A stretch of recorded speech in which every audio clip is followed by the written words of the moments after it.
issues. We must move on now to the next item on the agenda, and it is a motion regarding the report of the Joint Committee on Finance, Public Expenditure and Reform and the Taoiseach on the rising cost of motor insurances, to be discussed with the Cost of Insurance Working Group report from the Department of Finance. Now, I call on the Chairman of the Committee on Finance, Public Expenditure and Reform and Taoiseach, Deputy John McGuinness, to introduce the report or the motion.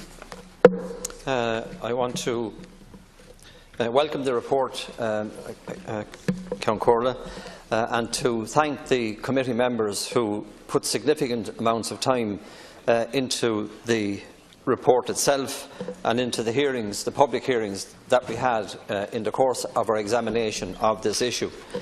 And I think that while many are mentioned in the report, the Secretariat of the committee needs a special mention because of the long hours that they put into research, in the presentation of the report, and I have to say they were truly professional in their approach to this.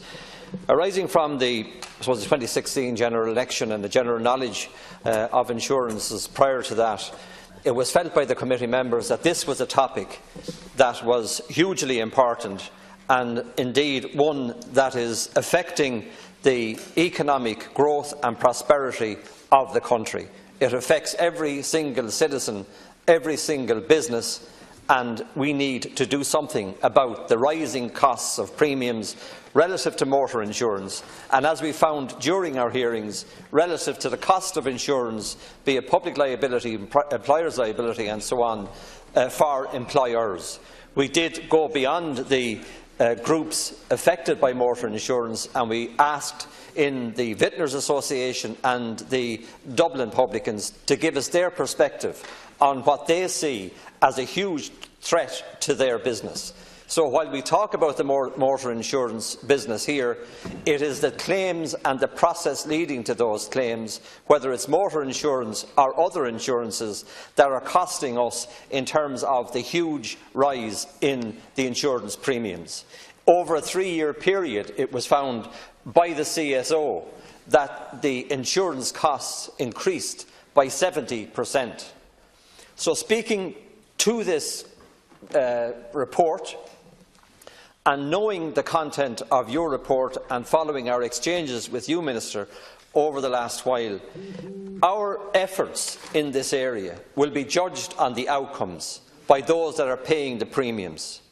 Those that are being ripped off by insurance companies and having to pay those premiums will not thank us if we do not implement immediately, over a shorter period of time than what you envisage, the recommendations that are put before us here today in the committee's report.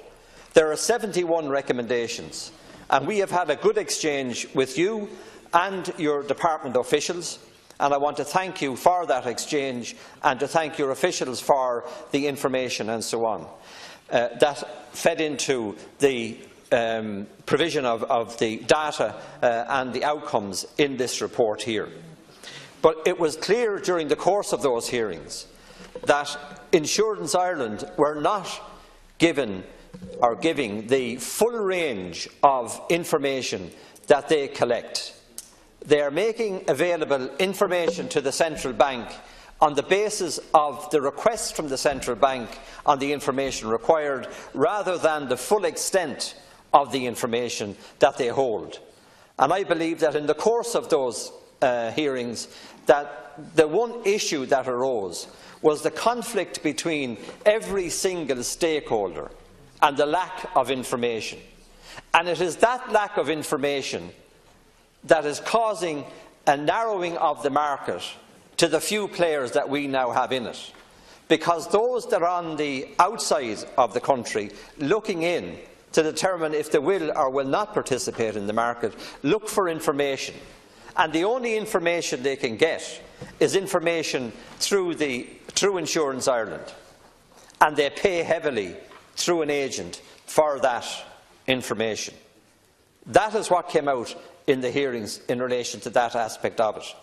To deal with some of the issues that have come out, the Book of Quantum, which is now updated, but was not updated for some time, is a key issue in all of this, because it informs the market, It informs those outside of Ireland looking at the market as to what the potential claims might be.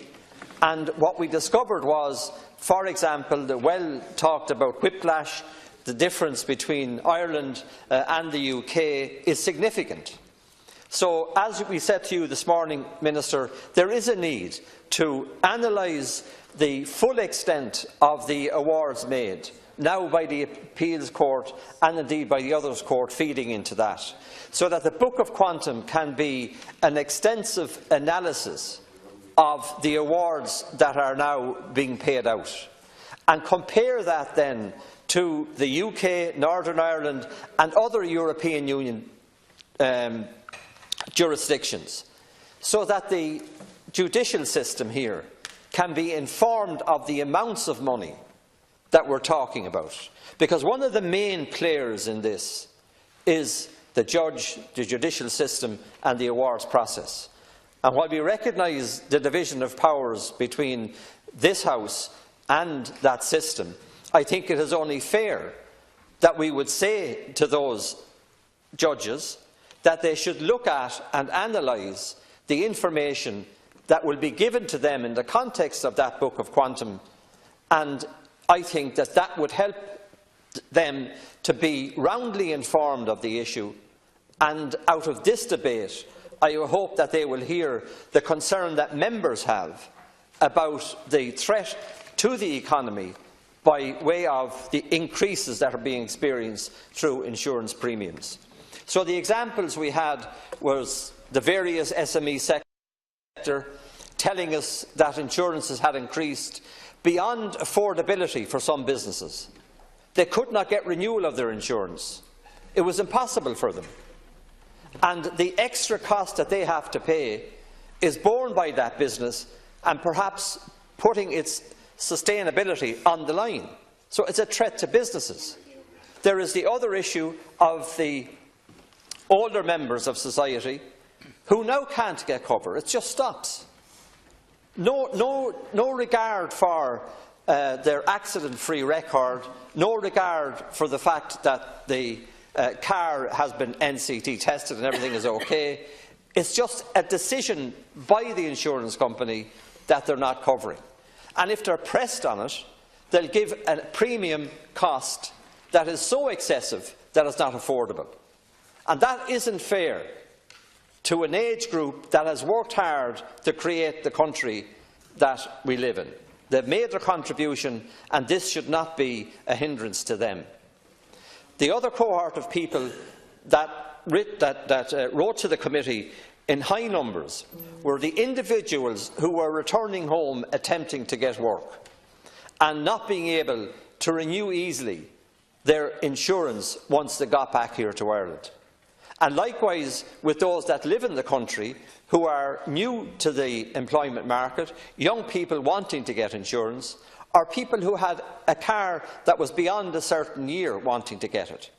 And those people could not get cover, could not renew their insurances, and in some cases when they were starting out they weren't even quoted for the insurance. And the ridiculously high increase in their premiums is not explained in the documentation that they receive from the insurance companies. And that's another gap in the information that should be out there. Why has my premium increased? What is going on here? In the overall, I would say to you that it is clear to me that as the insurance companies prepare for the next tranche of regulation, they are covering their losses and covering their potential losses to an extent that is so much it's not bearable by the Irish market.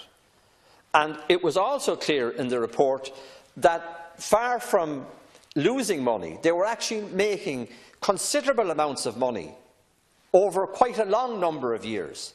Yes, they experienced a blip, as most businesses did, in the years involving the crash, but that changed significantly after, and indeed it was significantly different than the profitability before that crash happened. There is no real explanation for all of this to happen. So it comes back to our 71 recommendations and your report. And I mentioned the Book of Quantum. And the other area that I believe firmly, and I took it up this morning with the Chief Whip, Minister Doherty, because she's responsible for the CSO vote, that the CSO should be involved in the collecting of that data. And I'll tell you why. It is an independent, respected organisation with the capabilities of collecting the data that's necessary and putting it out there for our own market at home, but indeed independently for those that might be looking to come into the market. And I believe the 750 people employed there, and they have the capability, as I said, and are able to do it. They're professional and they're recognised as such, and that is hugely important. So we should involve the CSO in what we are doing. And I say that against the suggestion that it should be the central bank. And the central bank in this have abandoned the consumer. My experience over all of the complaints that I've read is that they're not interested in consumer protection. Yes, they have a section there, an individual there, who has the tag or the title of consumer protection. But I don't know anyone that has got protection. I don't know anyone that has got answers.